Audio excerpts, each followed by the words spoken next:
J'ai 29 ans, bientôt 30. Cadre supérieur d'une entreprise florissante. Une situation stable, un salaire confortable. Je ne fume pas, je ne bois pas, je fais du sport. Ça ne se voit pas. Mais ça y est, je suis un homme à marier. Enfin, c'est le rôle que l'on veut bien me donner. Pour Canal+, je suis développeur, pour les racistes, une exception, pour mes parents, un fils rêveur, et pour mon ex, un sombre con. Le rôle, c'est ce que nous représentons chacun dans l'œil de l'autre, ce que l'on attend de nous en tant que tel.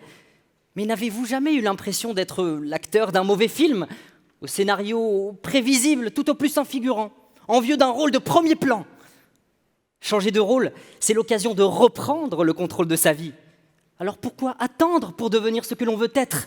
Par sécurité ou par peur de tout perdre? À 28 ans, François-Xavier de Maison décide de quitter l'open space new-yorkais pour la scène parisienne. C'était un 11 septembre. Il dira que cet événement lui a fait prendre conscience de la fragilité de la vie et qu'il ne voulait pas manquer la sienne.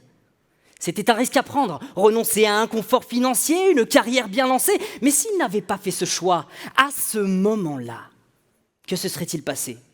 Eh bien, son rêve n'aurait été peut-être qu'une fiction, un scénario bien rangé au fond d'un tiroir, retrouvé 20 ans plus tard avec amertume et regret.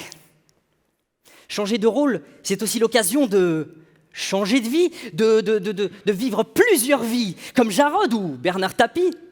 D'ailleurs, aujourd'hui, c'est Mardi Gras. Certains se sont déguisés le temps d'une soirée, ont échangé leurs baskets contre des souliers. Mais pour trouver son style, il faut essayer. Chaque nouveau rôle est un pas de plus vers soi. Mais le temps est compté. Si parfois nous choisissons nos rôles avec le temps, il est difficile de s'en échapper car c'est la même image que vous renvoyez chaque jour, depuis peut-être des années. Mon père, comme beaucoup de pères africains, a toujours voulu donner l'image d'un homme fier, indestructible, sans faille, surtout devant ses enfants. Quand papa est triste, il ne pleure pas. Si papa nous aime, il ne le dit pas. Mais le temps passe, alternant naissance et décès dans la famille, voyant qu'il n'était pas éternel. Un jour, il a changé. « Papa, je t'aime !»« Oui, moi aussi !»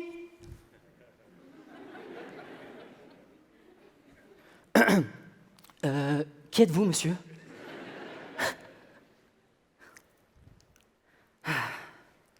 Tant d'années à vêtir un costume de super-héros dans lequel il était à l'étroit, tant de frustrations, tant d'émotions qu'il gardait en lui. Mais aujourd'hui, tout a changé. Il a changé. En devenant lui-même, son cœur s'est apaisé.